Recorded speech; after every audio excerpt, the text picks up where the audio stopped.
It is time to transition into our first major dialogue. Welcome to the first plenary session of the ASEAN Future Forum 2026, titled Resilience and Unity in a Changing World. To guide this important conversation, we would like to formally invite Associate Professor Dr. Đặng Đình Quý, former Deputy Minister of Foreign Affairs of Vietnam, to take the stage as our moderator. Professor Đặng Đình Quý, we respectfully yield the floor to you.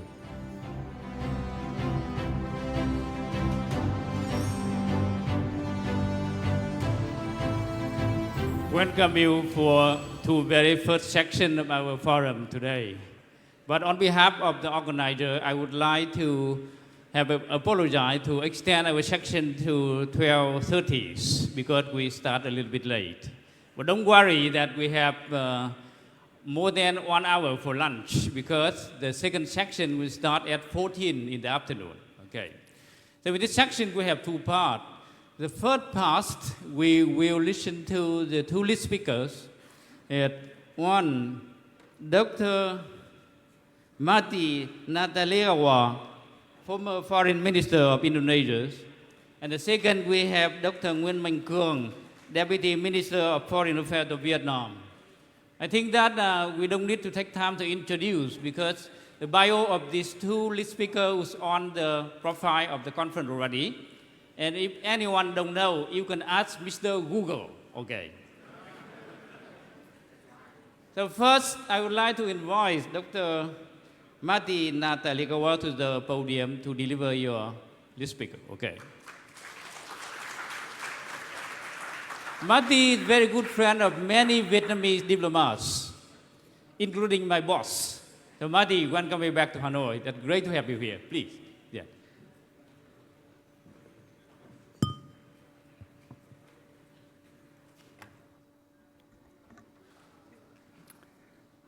Excellencies, ladies and gentlemen, dear friends and colleagues, let me begin by expressing my sincere appreciation for the invitation to address Session 1 of this year's ASEAN Future Forum on a theme that could not be more vital or timely, namely resilience and unity in a changing world.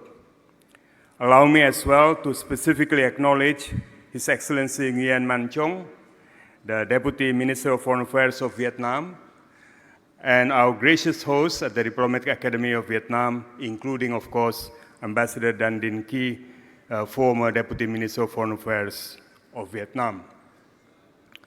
Dear friends and colleagues, we gather at a moment when the outward signs of a shifting global landscape are impossible to ignore.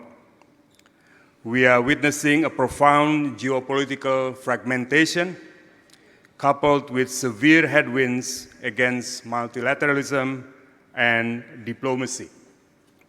Increasingly, we see the deeply troubling weaponization of global common issues, challenges that should unite us, but are instead used to divide us. Yet the core challenge before us is not just any single crisis. Rather, it is our collective inability to manage, to embrace the very reality of continuous change. We are grappling with constantly shifting power dynamics, more diffused and varied in form, a complex convergence and collision of internal and external domains, and an unprecedented overlap of issues. Faced with this fluid environment, I submit to you that ASEAN's key trait remains relevant and must be reinforced. An ASEAN that is not merely adaptive or responsive, rather an ASEAN that is also anticipatory and transformative in its statecraft. Excellency, we know that this is possible because we've done it before within our own neighborhood. look at the historical evolution of our membership from 5 to now 11 states. This expansion undoubtedly adds to our institutional complexity, but it accurately reflects the true diversity of our region. More importantly, it has served a profound strategic purpose. By bringing disparate actors under one common tent, we have reinforced and widened the zone of peace and stability in Southeast Asia. We have achieved true inclusion, fundamentally transforming a persistent trust deficit into strategic trust. This is the very essence of ASEAN's paradigm shift, our journey from a loose association to a community. Of course, this path has not been without friction. Some recent exceptions exist, but these same exceptions ultimately prove the rule that even in the moments of crisis, ASEAN's deeply ingrained culture of peace serves to act as a vital restraint, offering clear examples of Southeast Asia's distinct internal capacity to resolve conflicts peacefully. Significantly, our evolutionary path extended beyond Southeast Asia itself. Historically, we have journeyed from a posture of neutrality, as evidenced in the concept of Zopfan, towards the active promotion of national and regional resilience, premised on a comprehensive notion of security beyond military security and toward the concept of ASEAN centrality. Excellencies, we must, however, remember the crucial metric of our success. Centrality is never guaranteed. It is a status that must be actively earned.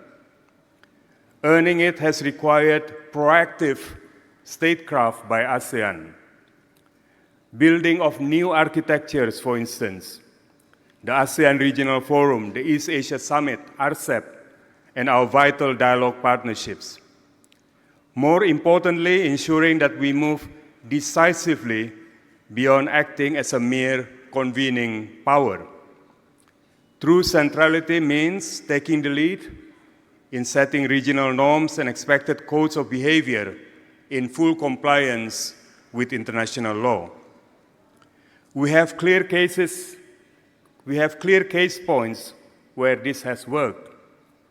Indeed, we only need to look at the shifting alignments and complex dynamics currently unfolding elsewhere in other regions of the world to appreciate just how prescient ASEAN founders were in 1967. By boldly declaring from day one that all foreign military bases are temporary, ASEAN demonstrated the very essence of anticipatory statecraft, ensuring our region's security would never be permanently outsourced. Further, the Treaty of Amity and Cooperation has succeeded precisely because it has solidified the principle of the non-use of force. Similarly, in the South China Sea, the ASEAN-China process, despite clear challenges, has kept alive the objective of transforming potential conflict into concrete cooperation. ASEAN-initiated regional economic architectures such as RCEP, introduced during calmer moments, are today proving their relevance when headwinds abound. Excellencies, dear friends and colleagues, this brings us directly to the current condition of geopolitical fragmentation. The existential risks for ASEAN today, in my view, are crystal clear. The risk of division, of being torn apart by major contending powers, and the looming risk of institutional irrelevance. To survive this, and indeed to thrive, ASEAN, in my personal view, must reject the false choices often presented to it. The choices before us, or before ASEAN, are far more sophisticated than simply balancing, which means joining one of the contending geopolitical rivals in their competition. It is more than bandwagoning, which is merely going along to get along. And it is certainly more than passive static neutrality that seeks only to maintain an equal distance between rivals. Personally, and I must emphasize this point, personally, I would suggest that the goal before us is striking what I call a dynamic equilibrium. A dynamic equilibrium is not a passive state, a passive or static state of affairs. It is an active, continuously managed regional architecture and condition, driven by the dynamics of power rather than traditional balance of power. It is more than simply ensuring that no single power becomes preponderant in our region. Instead, it seeks to render the very notion of power preponderance as moot. By the inclusion of all, erstwhile friends and foes alike, under one common tent, however fragile it may be, a culture of dialogue can be fostered and can be built. Competition and enmity may not be completely erased. However, even these need guardrails. Predictability of behavior, an equilibrium that has an inbuilt adaptive capacity to deal with the reality of an ever-changing or ever-shifting power dynamics. Excellencies, this is our mandate for agency. We simply cannot afford to be passive bystander. We must continuously earn our relevance and centrality through bold diplomatic initiative, leveraging our regional diversity as a source of enduring strength and not of division. Through the lens of this dynamic equilibrium, we can promote strategic stability. We can do this by extending the commitment to the non-use of force well beyond Southeast Asia. We can do this by developing our regional crisis management capacity and strengthening resilience against sudden geopolitical shocks. Furthermore, we can do this by managing regional issues proactively to prevent the projection of extra-regional powers' interests into our neighborhood. We must reinforce a comprehensive and a common security framework based on a win-win outlook while securing our peoples from the devastating, non-traditional threats of economic dislocation, the climate crisis, natural disasters, and health emergencies. Excellencies, dear friends and colleagues, the path forward demands a truly transformative ASEAN. We must steadfastly refuse to be passive bystanders in so-called great power competition. Instead, we must act as deliberate, conscious drivers of change. In recent period, much has been said or mentioned of so-called middle powers.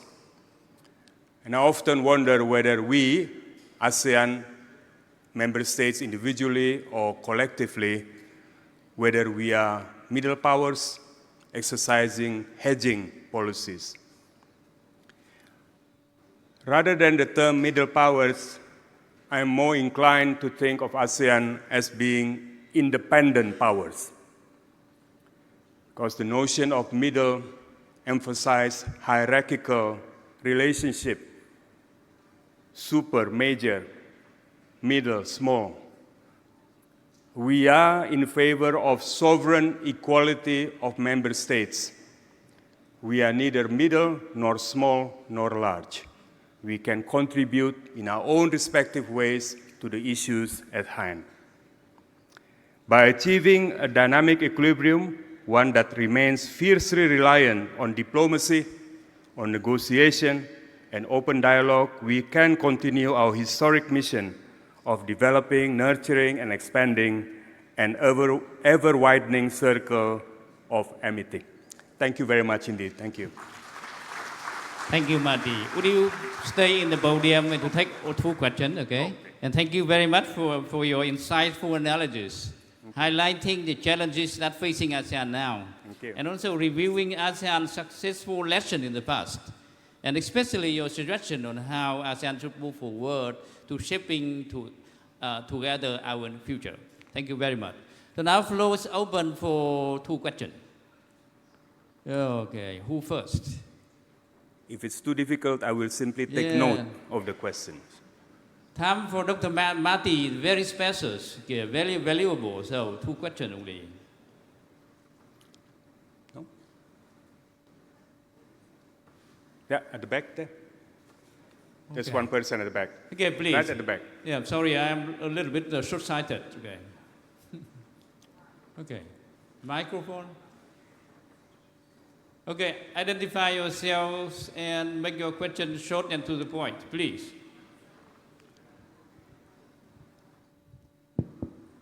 My name is Hian and I'm from the Diplomatic Academy of Vietnam. My question is, ASEAN cannot deny our differences and the only path forward is harmonization. But harmonization requires sacrifice of some individual interests. So what do you think ASEAN should be prepared to trade off? And we are trading off those individual interests for what collective interest? Thank you. Okay, one more question. Okay, I see the hand over there. Gentleman in the middle on my left side. Okay, please, microphone. Okay.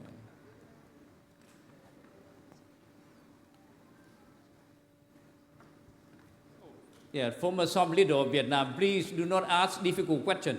Well, it's a very Indonesia friendly question for Dr. Professor Marty. What do you see as Indonesia's role in all of the scenarios and the future that you just predicted? And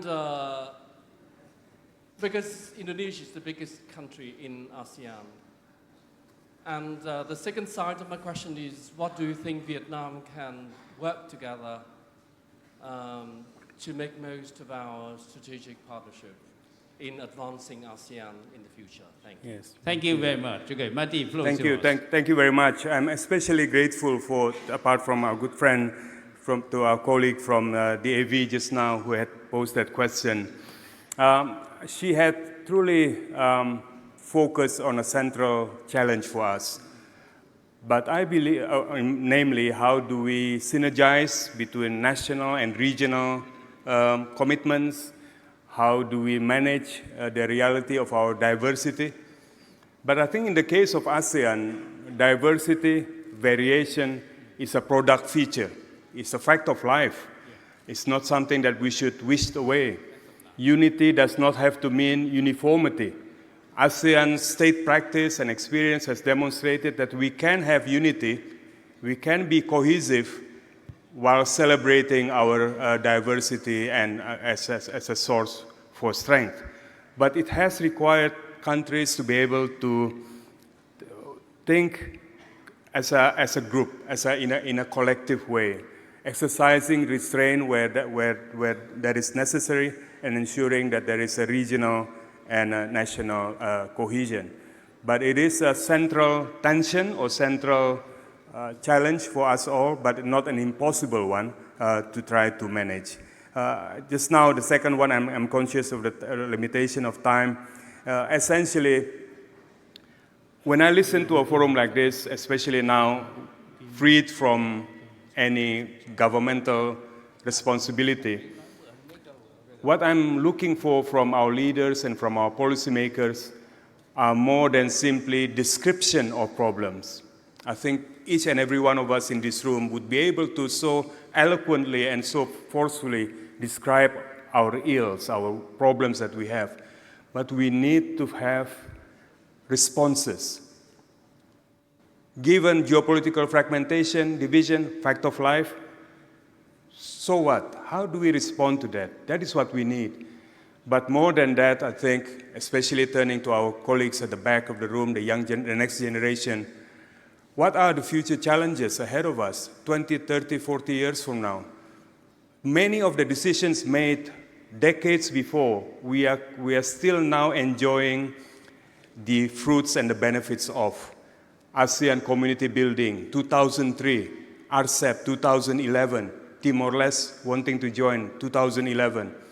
But it took years before these visions or these plans comes into fruition.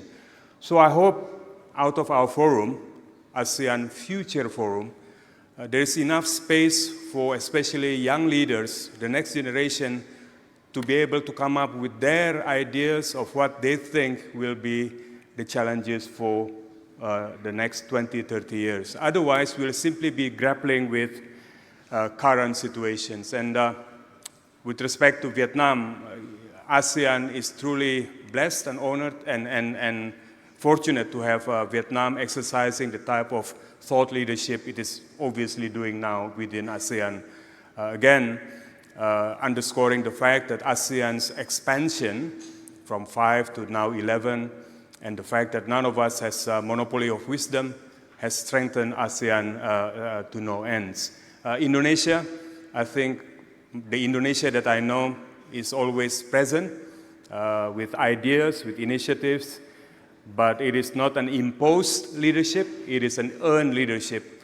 We have to be extra vigilant to any suggestion as if we are trying to impose our thoughts and views. And I'm sure that my colleagues in the Ministry of Foreign Affairs Indonesia are now thinking hard what new ideas to suggest, not simply responding, but anticipating and forging the future as well. Thank you very much, Excellency. Thank you. Thank you very much, Mati. Yes, thank you. Next, I would like to invite Dr. Nguyen Mạnh Cương to the podium and to deliver his speech. Okay. And it is no secret that Mr. Cương, once upon a time, was in DAV, and he is DAVer. And now he's the Deputy Minister for Foreign Affairs in charge and oversee the work of DAV. So we are very happy to have Mr. Cương here. The floor is yours. Yeah. Dear Mr. Moderator, distinguished delegates, ladies and gentlemen, dear friends, in a discussion on resilience and unity, I would like to begin with a simple question. What makes nations resilient? This question sounds familiar, yet the answer appears to be evolving. And I believe this is precisely the most important issue before us today. For decades, integration has been the pathway to growth, stability, and prosperity. Yet today's landscapes present us with the paradox. The more connected nations become, the more vulnerable they may also be. From the pandemic and supply chain disruptions to tariffs and technology, we have seen clearly that interdependence, if not properly managed, can itself become a strategic risk. General Secretary and State President Tholam captured this reality succinctly at the recent Shangri-La dialogue. More connected, yet more vulnerable. More technologically sophisticated, yet more exposed to misuse. And more deeply interdependent, yet increasingly susceptible to pressure and coercion. This paradox does not diminish the value of integration. Rather, it compels us to rethink what resilience means in today's world. Resilience is not about isolation. It is about strengthening domestic capacities while at the same time expanding connectivity and building more diversified networks of cooperation. Resilience and cooperation go hand in hand.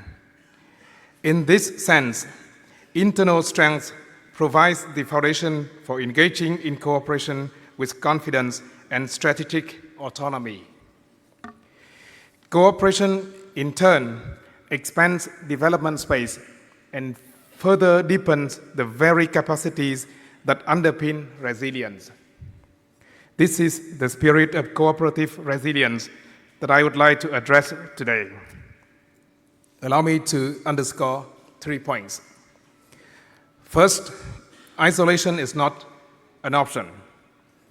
Genuine autonomy does not stem from isolation, but from the capacity to make choices, participate meaningfully, and assert one's role within networks of cooperation, particularly for small and medium-sized countries.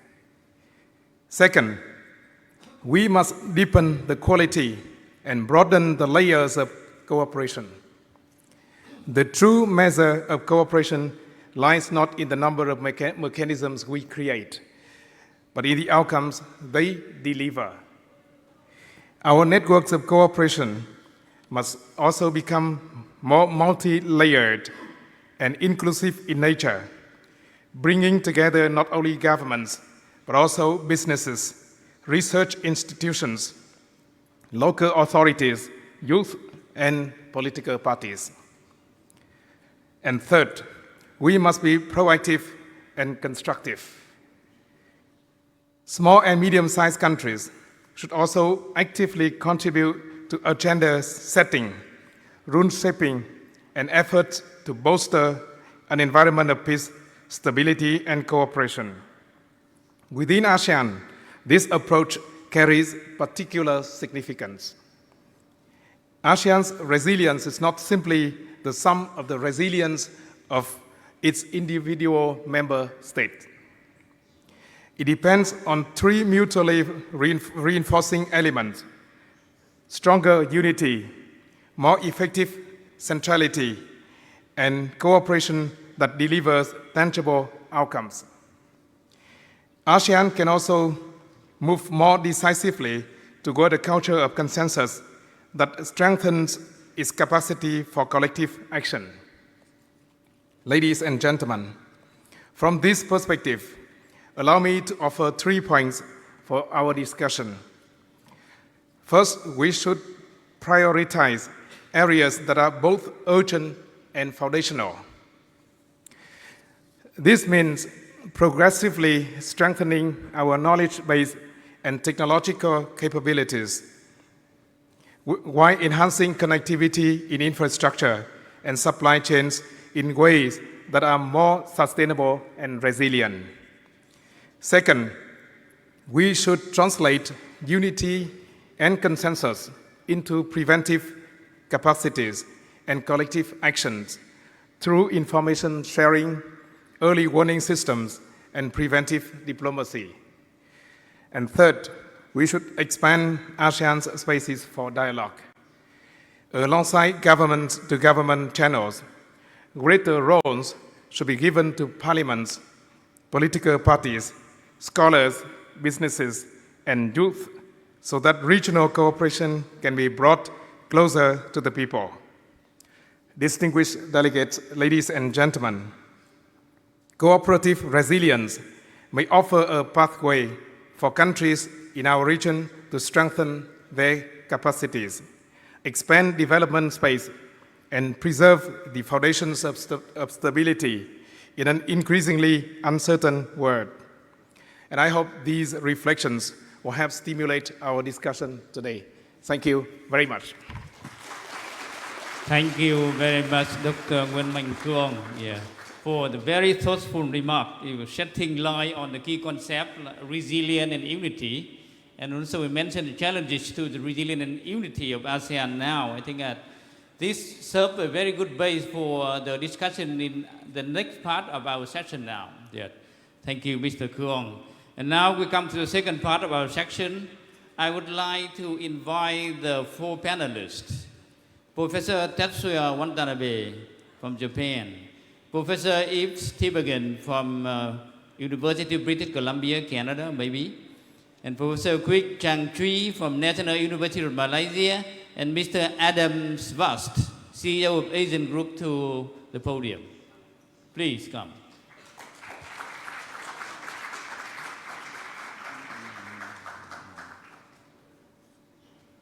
Please. Yeah, you have your name over there. Yeah, your name here. That's where, and then Professor Eve, you're here. Okay. So, thank you for joining us. So please, we can go by order, okay? And each of you can have, they say 3 minutes, but I would like to give you 5 minutes. 5 minutes, okay, right. And then we go by order, one and one, and we'll come back for the flow discussion. It's okay? So without further ado, I would like to invite Professor Tetsuya Watanabe from Japan. Floor is yours. Thank you very much. I am Japanese, but I am not representative of Japan. Okay. I am a president of AREA, this international organization located in Jakarta, working with ASEAN, and including Vietnam and Indonesia and other ASEAN member states. Okay. And thank you for the opportunity, Professor Key. When we discuss resilience and unity in a changing world, the recent disruption around Hormuz offers a useful starting point for discussion. The effects from the disruption goes far beyond energy and war, but quickly spread across logistics, manufacturing, food security, healthcare, and inflation. The episode still ongoing reminded us that the ASEAN remains vulnerable to external shock that originated far beyond this region. The response from ASEAN leaders at the recent ASEAN summit in Cebu was therefore very encouraging. The discussion, for example, on regional oil stockpiling demonstrate a growing recognition that some challenges require regional solutions and regional response. Of course, the immediate concern is energy security, but the broader issue is economic resilience. The question is how ASEAN prepares for disruption, protect supply chain, and sustain growth momentum during the period uncertainty will be very critical to the future of ASEAN. And I think still energy crisis is ongoing, but the next disruption the region will face may come from technology, access to critical resources, supply chain, finance, public health, or another source that we have not yet anticipated. External shocks are becoming more frequent and more interconnected and more difficult to predict. And in my view, resilience should be approached as a regional agenda.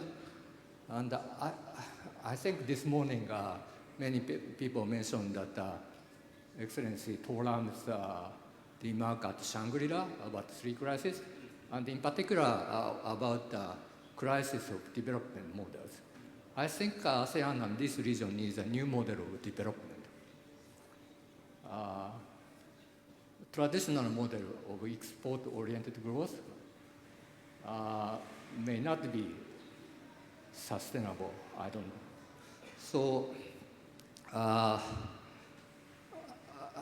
but I think the strength of the region is economic scale. And so to strengthen resilience for ASEAN needs a stronger industry and a stronger technology base within this region. So I think in this regard, a new approach toward coordinated industrial policy, not just focusing on national industrial policy, but more regional cooperation for industrial policy will be worthwhile to look into. And this approach serves as an important tool for identifying strategic sectors, semicon, the auto supply chain, and strengthen regional complementarity and support long-term resilience across ASEAN. I think this can be applied to the sub-region like Mekong, Today, leaders from Vietnam, Cambodia, Laos, Thailand get together, and maybe Mekong, especially southern part of Mekong, is a growth corridor, and one of the brightest spots for growth in this difficult global environment. So that can be one practical application for new approach for the coordination or cooperation for industrial policy. So these are the where we at AREA, international organization, are working with policymakers, business, and experts to identify practical pathway towards a more resilient ASEAN economy. ASEAN's unity provides a foundation for resilience, while resilience gives ASEAN greater confidence and agency in the changing world. Thank you. Thank you very much, Professor Tatsuya, for touching very hard part of the resilient supply chain security here. And also we mentioned a factor and condition that may affect the sustainability and the ability to maintain resilience of ASEAN now in the future. Thank you very much. So the next speaker, I would like to invite Professor Yves Timbergen. Okay, please. Sorry, I pronounced your name. It's not wrong. Okay. Thank you, Ambassador Quay, Excellencies, colleagues. I'm truly humbled and grateful to be here as a friend and guest of ASEAN and Vietnam, coming from Canada. I salute Vietnam's growing contribution to ASEAN into the global public good through this ASEAN Future Forum, which is really fascinating. What happens here today matters. It matters to Vietnam, to ASEAN, but also to the future of the world. The questions raised by ASEAN today are relevant for the future. And ASEAN is visualizing a future that allows predictability, rules, peace, and development. That is a vision shared by most other countries in the world, including Canada. And ASEAN becomes a beacon of hope and stimulation. ASEAN's centrality grows every day. As you know, everyone wishes to work with ASEAN. As mentioned by President Tholam at the Shangri-La Summit, we're experiencing a true crisis of global order and strategic trust. All countries in the world today are worried about great power competition, unbound by rules and limits, and the overwhelming majority in the world share in the concern that the technological race is increasingly weaponized and going faster than the ability to govern it for the good of humanity. Canada's Prime Minister has described the current period as one of rupture and called on middle powers and others to join hands across regions in stabilizing the global order. Canada's Indo-Pacific strategy puts a lot of emphasis on working with ASEAN as a key priority across the board on all key issues. And Canada is thrilled about the likely finishing of the Canada-ASEAN free trade area this year, a free trade agreement this year. ASEAN's geopolitical centrality is growing every day. And ASEAN has stepped up in 2025-2026. With its Geoeconomic Task Force, ASEAN has not only sought to increase its resilience to trade shocks and collective autonomy, but also to contribute to the stability of the global economic order. Middle powers around the world, such as Canada, are deeply grateful to ASEAN for this innovative and important stance. ASEAN's unity and coherence is challenged, but the diversity and inclusivity actually is a strength. ASEAN is a very innovative player given its diverse inputs. And it's well known in theory that too much coherence leads to groupthink, and diversity can generate the wisdom of the crowd sweet spot. So in a sense, ASEAN is secure from groupthink, and that's a great strength. So there are multiple pathways for ASEAN countries to increase their agency, autonomy, and resilience. One is through strategic hedging, as mentioned by Park Marty.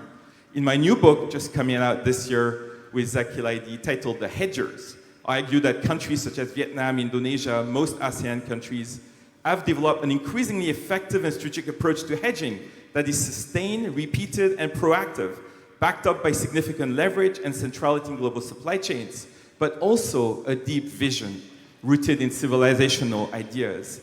Many global South middle powers around the world, such as India, Brazil, South Africa, Saudi Arabia, and others, have adopted variations of those strategies.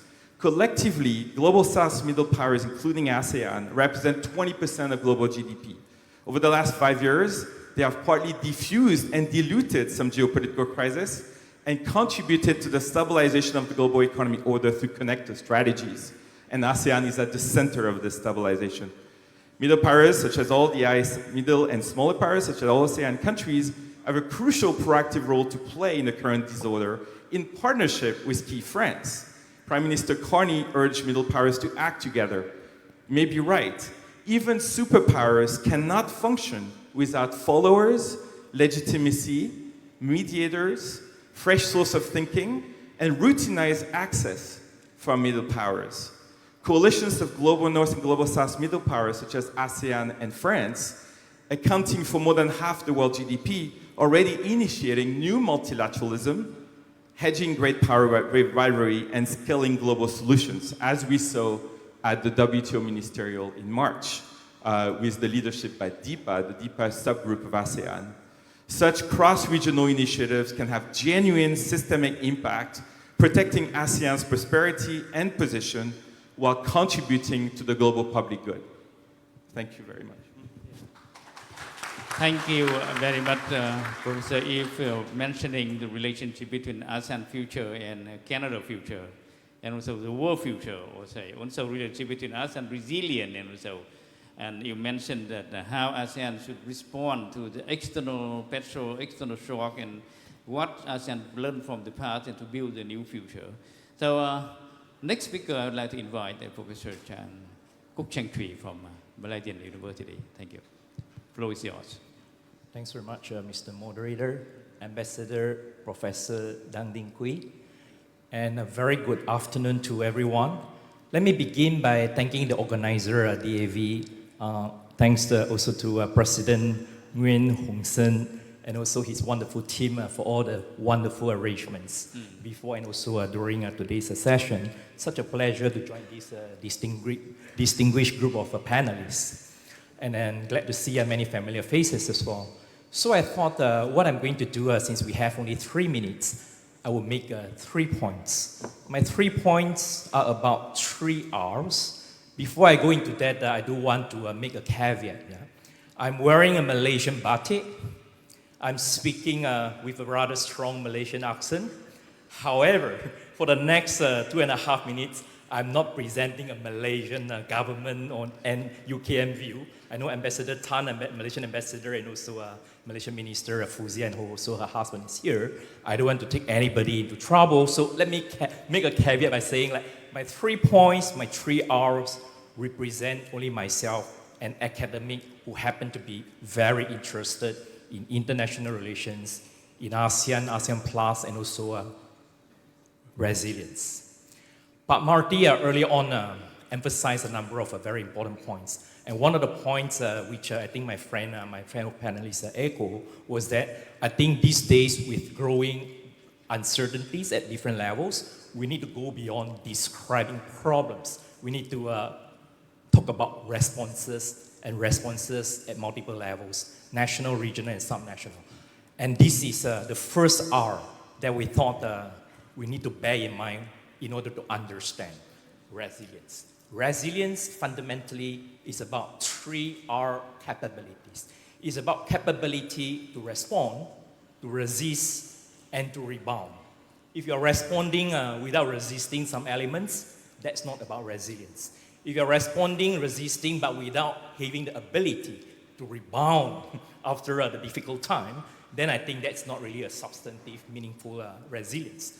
And I also echo Pak Marty by emphasizing that, yeah, we are in a challenging time. And in fact, I would say that I can quote my brother from Thailand, Titinan, Brother Jay. He emphasizing a number of occasions that with what is going on between the big powers, cross-boundary and all that, he said, ladies and gentlemen, we are all in troubles. And since we are all in troubles, that's precisely the reason that we need to respond, we need to resist, and we need to rebound. How is that so for an ASEAN and also ASEAN Plus? ASEAN is important not just because of it brings a lot of coordination, cooperation among ASEAN countries. I think by now we should make clear that ASEAN is useful also for all the ASEAN dialogue partners, old and new. And it is this context that lets us make a sense of how ASEAN can respond, resist, and also rebound. ASEAN and responding, and together with partners, is that responding means that we are recognizing that there are realities and also difficulties. Responding also means that you have to make concession whenever we must, but at the same time, pushing and maximize your own interests at national and regional level whenever you could. That's about responding. You are not avoiding that, the realities. Resisting doesn't necessarily mean that you have to confront fiercely or negatively. Resisting means that you pick your battle. You don't have to fight every battle, but you pick your battle and also try to insist that what really is the bottom line fundamental interest at the national and regional level. So resisting has always been there. The way ASEAN individually and collectively are responding to big powers, both I would say United States and also China, US-China competition, is that you could see that ASEAN countries individually and collectively are saying yes and saying no, sometimes quietly in one way or another. There will always be some resistance here and there. Fundamentally, rebounding means that the ASEAN and ASEAN Plus mechanism, which have, we know, imperfect, insufficient, but always indispensable. And that's my final point before the moderator would signal to me that time is not even for 5 minutes. I think the ASEAN and ASEAN-based mechanism, it's an underappreciated mechanism at this point of time, precisely because of many are focusing on the first true eye rather than the third eye, right? ASEAN will always be imperfect and insufficient, just like the EU, just like any other organizations. ASEAN cannot solve a South China Sea issue. ASEAN cannot solve a national sovereignty, non-interference issue. ASEAN is very insufficient and also limited in handling a lot of things that are related with big powers, but just like everybody else. However, ASEAN is insufficient, it's indispensable, and I think a Vietnamese foreign minister early on mentioned about ASEAN as a hub, and as a hub of linking regional actors and also dialogue partners, and this is precisely the time when things are getting tougher and also more difficult and more volatile. You do not necessarily have to invent the new wheel. I think what we need to do to be resilient, to be able to rebound at this difficult time, is that we need to build upon what ASEAN and ASEAN Plus already have been operating, but we add layers of cooperation. Many layers of cooperation can be mentioned. I would say that, for example, build upon a newer layer of cooperation, even on the ASEAN minilateralism. Malacca Strait Petrol, TCA, all those are ASEAN minilateralism. I think it is time that we should welcome more partners to work together with ASEAN, not just at the regional, bilateral, but also minilateral level, and creating a more cooperation in order to be able to not just responding, resisting, but also rebounding when space are falling upon us. I will stop here. Yeah, thank you very much, professors. You mentioned many new points, especially the concept of resilience. Resilience is capacity to respond to resistant rebounds, and then also talking about the strong point and not very strong point of ASEAN in terms of three categories you raised. Thank you very much. It's very good for discussion later on.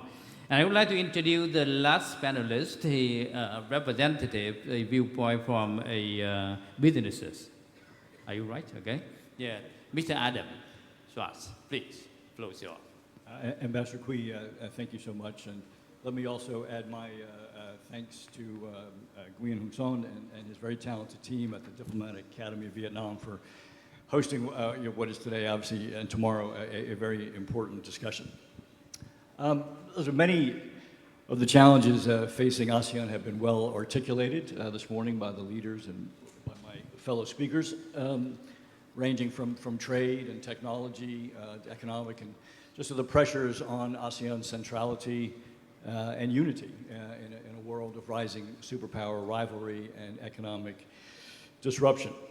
And these have led to a number of difficult questions for ASEAN to grapple with, non-exhaustively, ranging from how to adjust economic development models for this new era, how to best to maintain and support global multilateral rules for global commerce, how to avoid ASEAN becoming a contested production zone rather than a neutral beneficiary of globalization. These are all serious risks and challenges, and understandably so have induced a fair bit of anxiety across ASEAN. And it's important to remember as ASEAN moves into this new era that it has many strengths, as my fellow speakers have mentioned, from its size and location and stability and its habits of collaboration and resilience. But as is the theme of this year's AFF, the external environment in which ASEAN operates is getting harder, not easier. And I think there's a fairly clear consensus, as we heard from the leaders this morning, that ASEAN will need to do more to ensure continued growth and unity, both by making itself harder to divide and more valuable as a genuine production and consumption hub. That is obviously easier said than done. It's a very, for a host of economic, political economy reasons, a very daunting challenge. But as Pak Marty mentioned in his remarks, I think the challenge here is now to move from diagnosis to prescription and how to focus on the how do we move forward. So if I may, perhaps from a business community perspective, let me add three thoughts on kind of what I would see as some of the priority reforms and needs going forward. One is that deeper economic integration is critical. ASEAN's share of its internal trade as a share of its total trade has remained static at approximately 25% for decades. It can long have been said that number could have been higher, but I think in today's world it might be more accurate to say that it should be higher and it needs to be higher.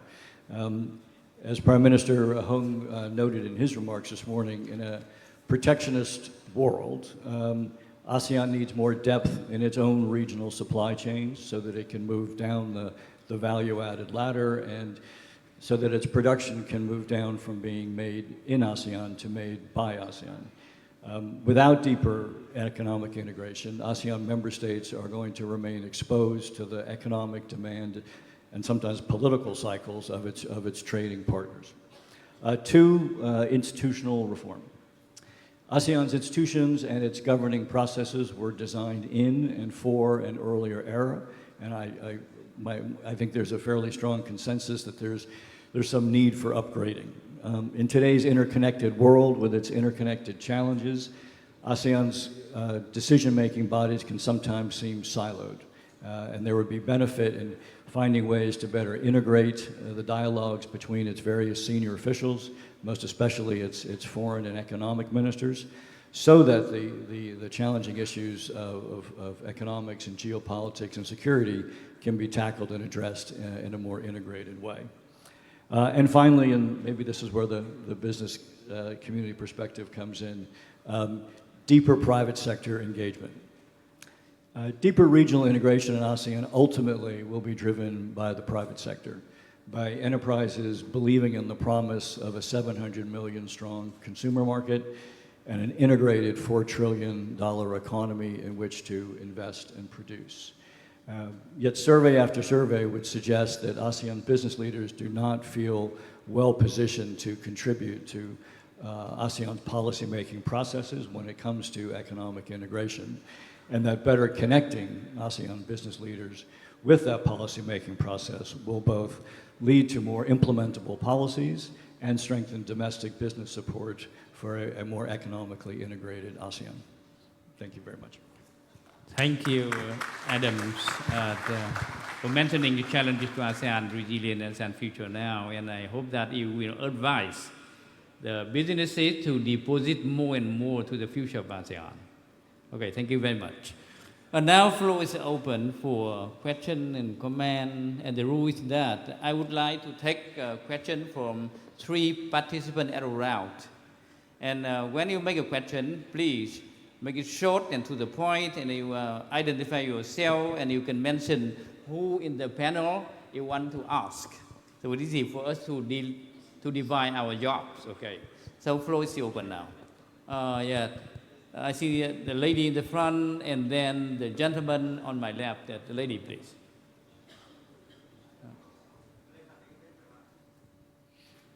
Good morning, all of our leaders and excellencies. Thank you so much for the opportunity to make this question. As a young citizen of ASEAN, I do have a question for all of our former leaders of the ministries and also the educators over here.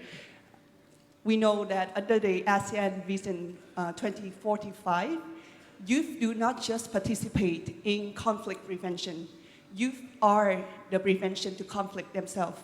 So how can we, and what are your recommendations for the ASEAN Education Action Plan to become a tool for cultivating peace, security, and collective regional stability in the next era? Thank you. Yeah, thank you for your question. And next gentleman. Okay.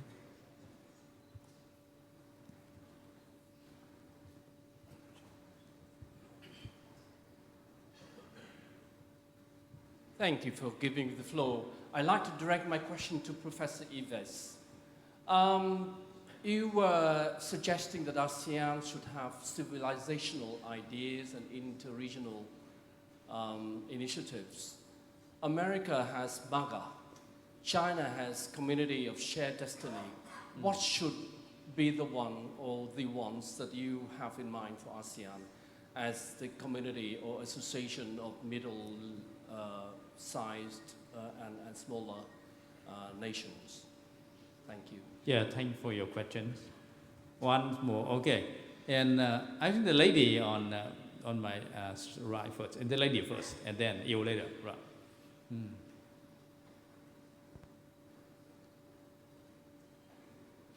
Okay, thank you. My name is Anupama. The question is for Ms. Professor Tetsuya from area. Many of you spoke about supply chain being not resilient enough. Many countries in ASEAN are labor intensive in nature. So automation is changing and replacing jobs. So what are one or two specific ways to adapt in this area where automation is taking over jobs?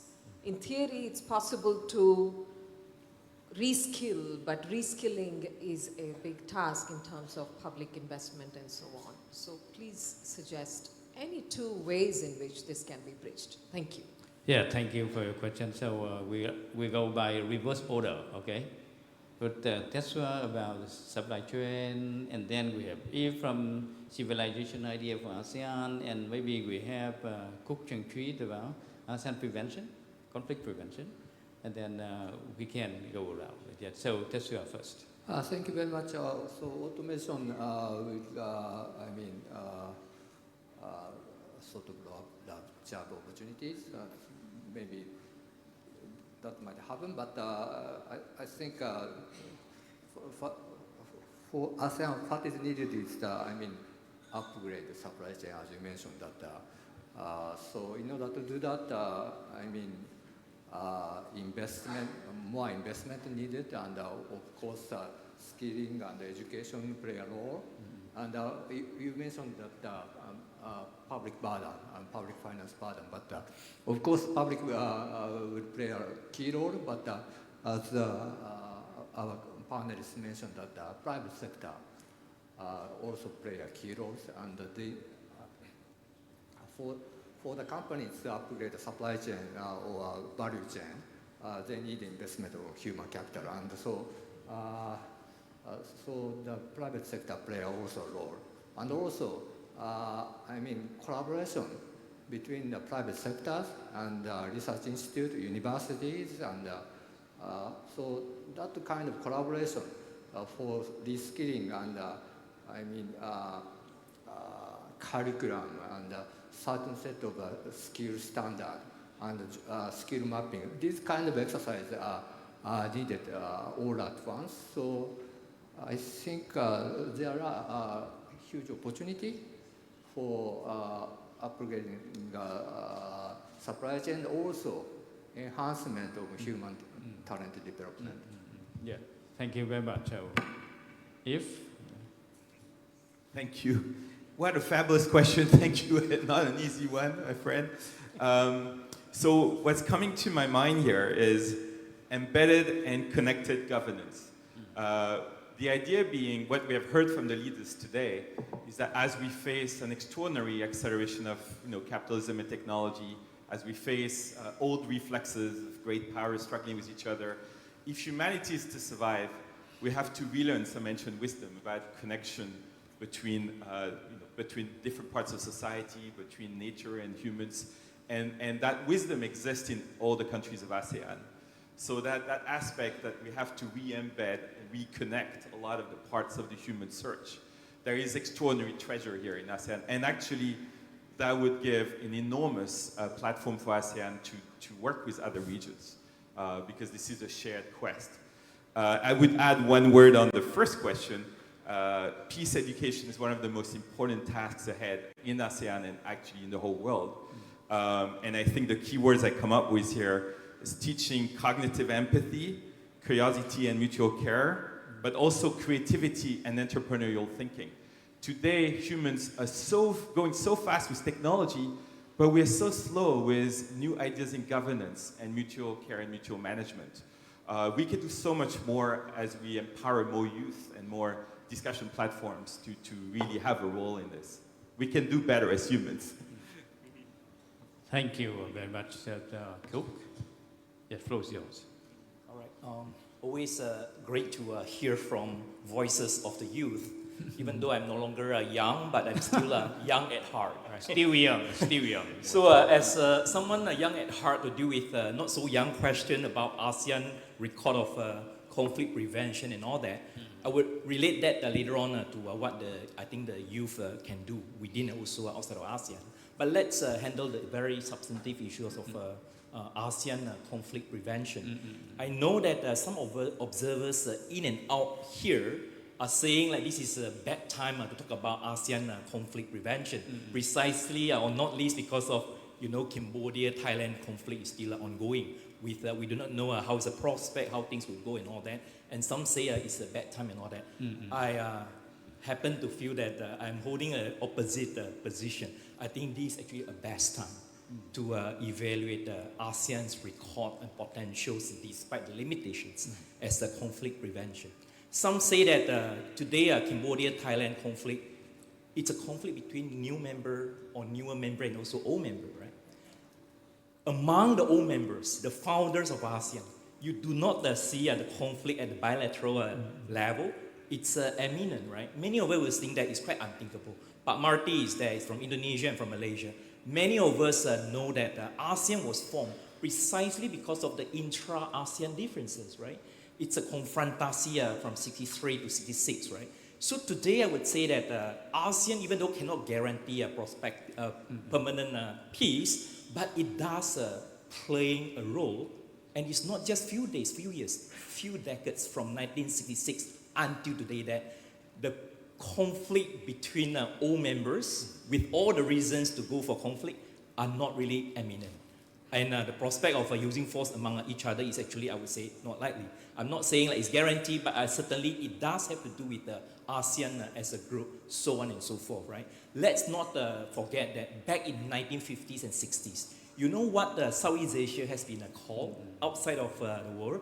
They call Southeast Asia a region of differences within and across the national boundaries. We are so different in so many ways. We were called as the Balkans of the East, the Balkans of Asia, meaning that all the differences within and across the national boundaries, not just in maritime Southeast Asia, but also mainland Southeast Asia, we have all the reasons to go to war with each other, right? But today, I think thanks to ASEAN, despite the limitations, ASEAN actually play a big role, as a conflict prevention or reducing the possibility of going to conflict, so on and so forth, right? And I believe that with the ASEAN spirit, I'm still optimistic that my Thai friends, my Cambodian friends, eventually will have the wisdom to find a way to tackle that. Finally, I think the youth have a lot to play. The 3A roadmap I was recommend to you and also your colleagues. I think awareness, aspiration, and actions are needed, not just at the government levels. I think young people, ASEAN countries, young citizens of ASEAN region, both maritime and mainland Southeast Asia, clearly need to have a good awareness. And awareness of ASEAN shouldn't be acquired from a non-ASEAN perspective, right? You need to read, I would say, ASEAN-based narratives. And ASEAN as a three-eye organization would be a good starting point. ASEAN is imperfect, insufficient, but always indispensable. Thank you very much.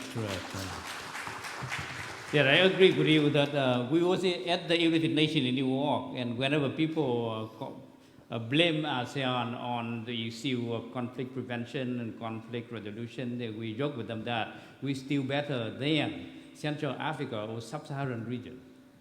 But of course, we should do more. We should do more, and we're very helpful all on the future generation on the issue.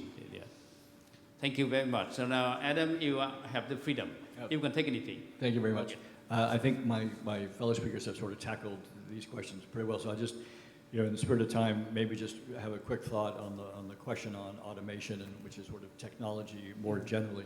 Obviously, not an ASEAN issue by itself. It's sort of all across the world. The onus on technological adoption will fundamentally happen at the enterprise firm level. But I guess the point I would make is that if this is going to happen and sort of avoid the negative outcomes that you were alluding to, it's going to require a strong and effective role by governments. And to borrow the phrase of one of the leaders this morning, how best to balance national interests with regional interests, and how can ASEAN play a role here? DEFA, the Digital Economy Frame Agreement, it will cover some of these issues. There's certainly scope for kind of a collective view on AI adoption and rules. At the national level, though, there's also a very big role for governments in terms of training and R&D. In certain cases, looking at industrial policy will make sense. And again, so my headline answer to it that if we don't tackle this in an effective public-private way, we're going to raise the risk of the negative outcomes of happening that you suggested. Thank you very much. So now we go to the second round of question, and the gentleman in the last thing in the middle, and then the gentleman behind him, and ambassador on my right. Okay. Micro. Okay.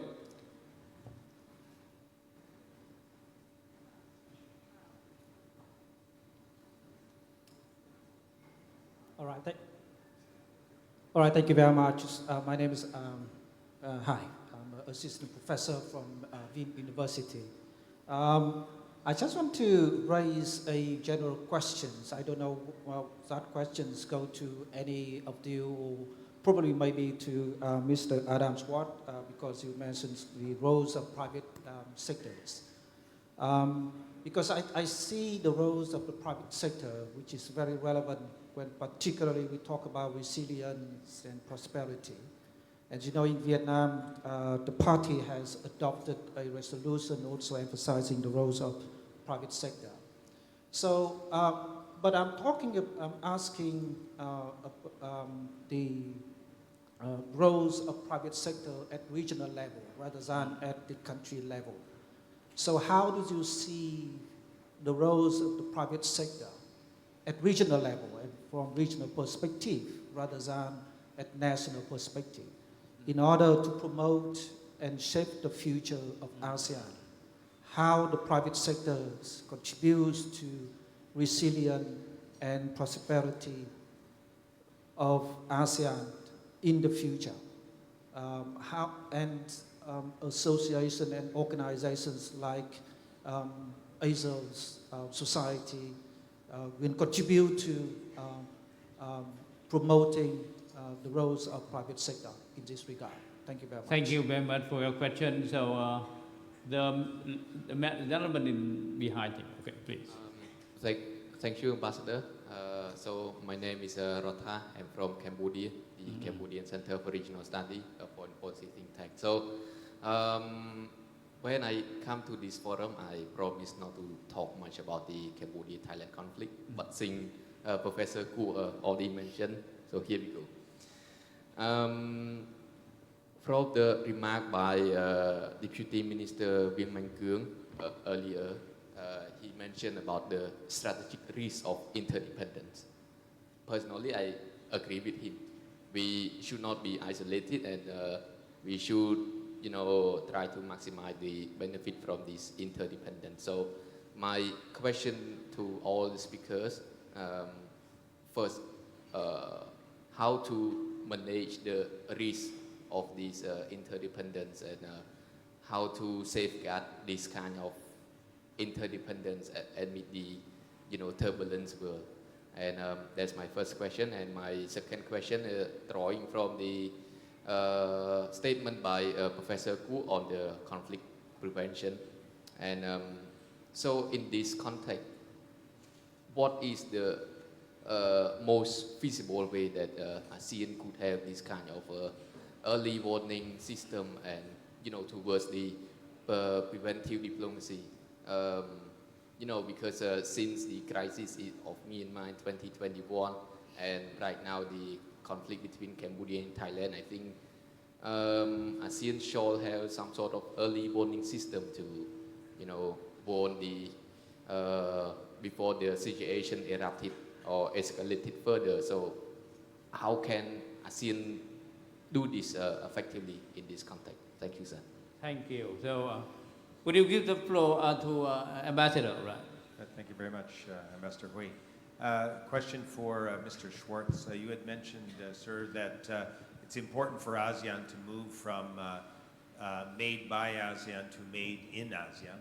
So I guess my question to you would be, what recommendations would you have for national governments in ASEAN or ASEAN as a whole to be able to attract the investment needed from multinational corporations to build out their supply chains in ASEAN? So localization, more localization, I guess, of the supply chains for manufacturing in the region. Thank you. Yeah, thank you, Ambassador, for your questions. Yeah, I will take more one or two questions on my left. Okay, I see the hand in the middle, the gentleman over there. Okay, please stand up so people can see you. Dear Excellencies, professors, and other guests in this grand ballroom, recently I have listened to the speech from Professor Tatsuya Watanabe, and I am impressed in his quote that Asian nations are in a development model crisis, and therefore we are going to need a new one. And my question here is that, what do you expect from a new development model for Asian nations? And what aspects or keywords should it include? Thank you very much. Thank you. The last participant here, I see the hand on my very far row here, and the last row on my left. Stand up, please.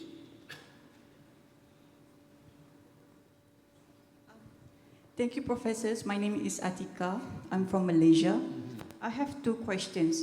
So currently, we see how global North, they shape the discourse of geoeconomics, and how ASEAN currently shape our kind of discourse of geoeconomics. Are we doing enough in geoeconomic settings? Second question is to Mr. Adam, and I'm building this question from Professor Tetsuya's remarks, where he mentioned investment, right? Is it possible for ASEAN, we demand a high-level investment instead of investment that focus on labor-intensive markets? Because I think when we demand a high-level investment that focus on STEMs or produce engineers, we basically can level up our supply chains. I think that's it from me. Thank you. Thank you very much. So now we come back to the panel now. We have several questions. And Mr. Svart is very demanding in 2-3 questions on private sector role in regional level, also on the new model for development from Tetsu. And the very good question from the ambassador from Canada about made by ASEAN model. So we go by reverse route. You first. Yeah, Mr. Adam. Thank you very much. Lots of good questions there.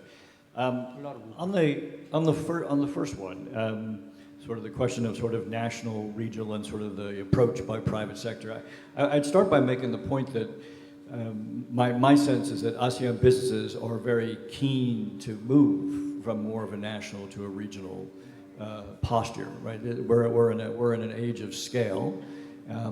ASEAN offers scale. The challenge is capturing it, right? So, ASEAN, as I mentioned earlier, is over a $4 trillion economy if we look at it integrated way, or actually over 13 trillion if we look at it in a purchasing power parity way. It's potentially a very large economy, and businesses want to capture it. The challenge is for getting it really is more policy driven than anything. It's how to get rid of a variety of non-tariff barriers, how to align industry standards through mutual recognition agreements or other devices, how to improve or standardize customs processes so that there's less friction at the border, so to speak. How to accelerate or promote other ways of cross-border exchange, whether it's power through the ASEAN Power Grid is a good example of that, or data, which DEFA will sort of tackle. So those are all those. So it's not to say that there aren't things happening. There are. It's just that there's still, to use the economist expression, still quite a lot of friction at the border, and so it's really a lot of the policies that are needed to enable private sector to capture the regional opportunity are there. It's really more about implementing it. And that itself will take, decent and better collaboration between the economic and the political spheres, getting us back to the earlier point about institutional reform and having all the officials sort of in one room to kind of tackle those inefficiencies. To the ambassador's question and the third question, actually quite similar answer, I would say. Is sort of how to move up the value chain, how to attract higher level FDI. Again, complicated question and no simple answer to it, but I would break it down, I suppose, into a capability and a policy answer. Capability is really a matter of education, of vocational training, of R&D. It's making sure that we've got the supply of capabilities of labor to move up the value chain to match the capital that would come in to fund it or underwrite it. But there's also, there's a lot of work to be done on the policy side. From multinational investors' perspective, obviously they look at ASEAN as a very exciting opportunity, which is why there is so much FDI in this region already. But to going forward and sort of moving up the ladder, there are, what are they looking for? They're looking for policy predictability. If they're investing for the long term, they're looking for a strong rule of law. They're looking for the kind of capabilities that we're looking for. They're looking for supply chain traceability. They're looking for enforceable rules of origin to sort of make sure that their investment can compete with transshipment. And these, in certain sectors, an increasing supply of clean energy.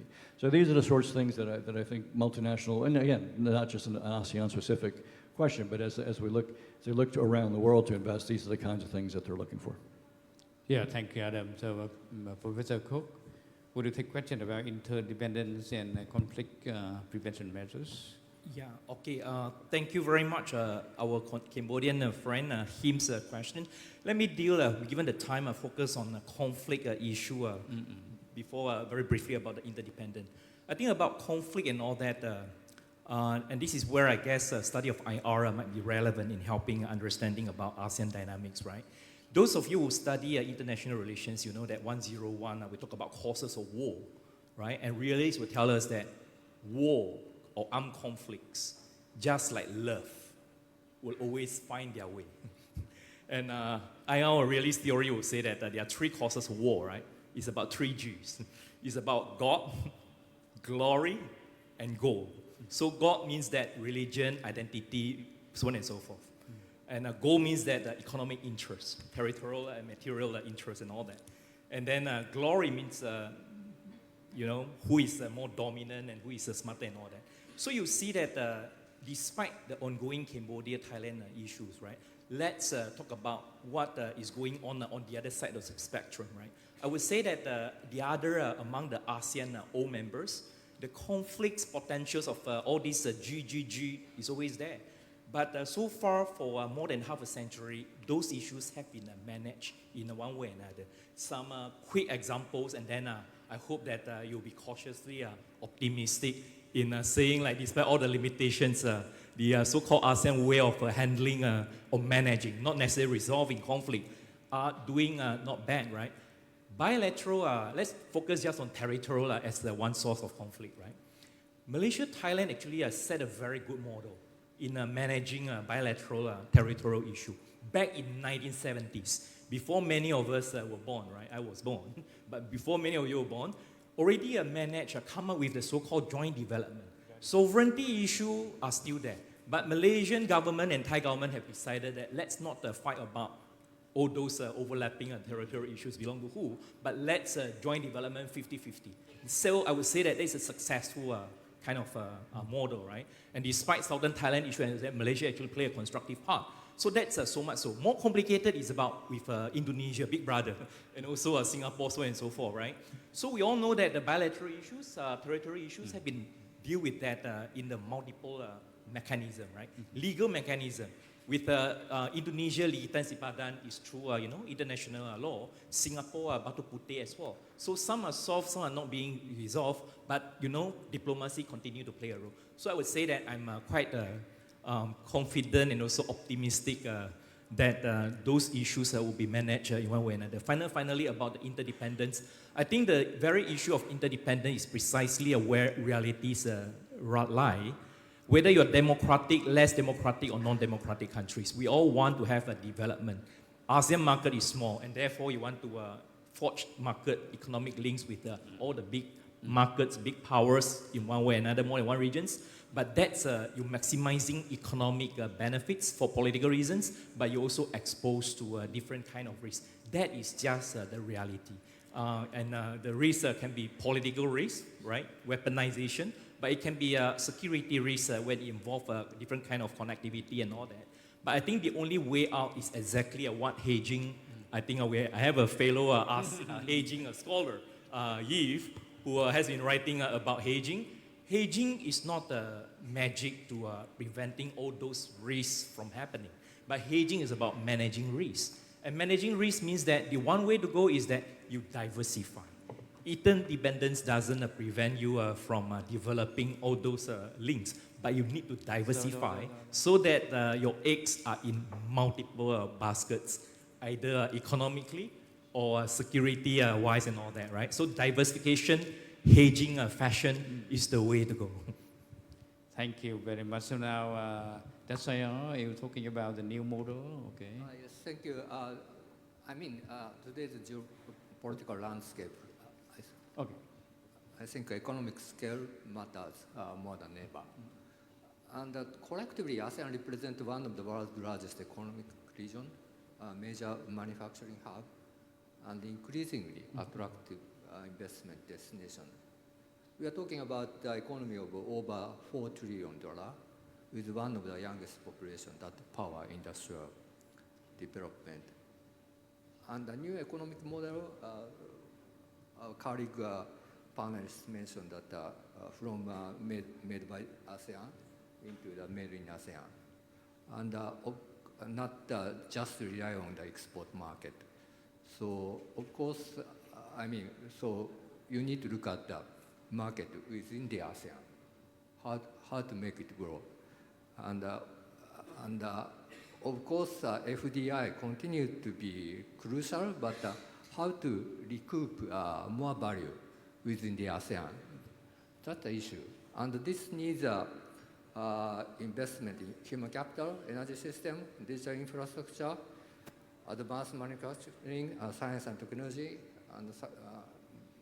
and in this regard, the government play a role, but more coordinated approach for industrial policy as a region or sub-region are needed. And also private sector has a role to drive the integration. And just one word on how to climb the value chain for investment. I visited Penang. They have a huge agglomeration of semicon investment, and R&D happened there from the, not just from the packaging assembly, but real R&D happened. That's a mechanism of investment. Yeah. Thank you very much. Eve? I had a quick addition for our friend from Cambodia, building on what my good friend Professor Quick has said. In fact, I have 3 Ds. Deterrence, diplomacy, and decrease of emotion. So that last one is a little bit. But interdependence is actually a key source of deterrence. And as you build more and more interdependence, yes, it makes it more costly to have a conflict, but on the converse, it makes conflict less likely to happen. Conflicts are very easy. Emotions are so quick to rise on the basis of ancient trauma or ancient conflicts or colonial legacies. Militaries are then quick to stand for honor and national pride. And what holds all this together is actually both diplomacy, embeddedness, and high interdependence. So even though it creates bumps, it's also very useful to have interdependence. Thank you very much. I thought that you still have a lot of questions, but you can have more opportunity in this afternoon and all tomorrow. So please keep your question and your idea for the next section. So please join me to thank all the panelists for their participation and thank all participants who joined us in this section today. Thank you very much. Right. Would we remain to take a photo with each other? Okay?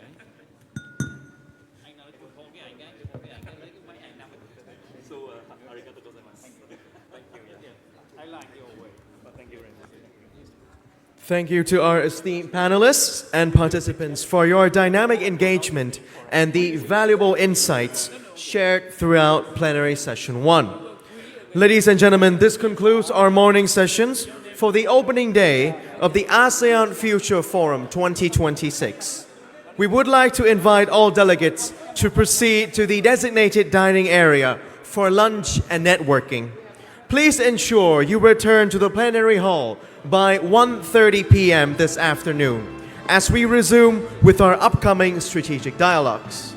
Thank you very much, bon appetit, and have a wonderful midday break.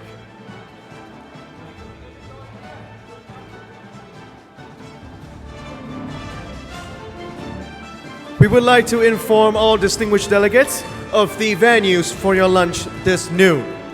For function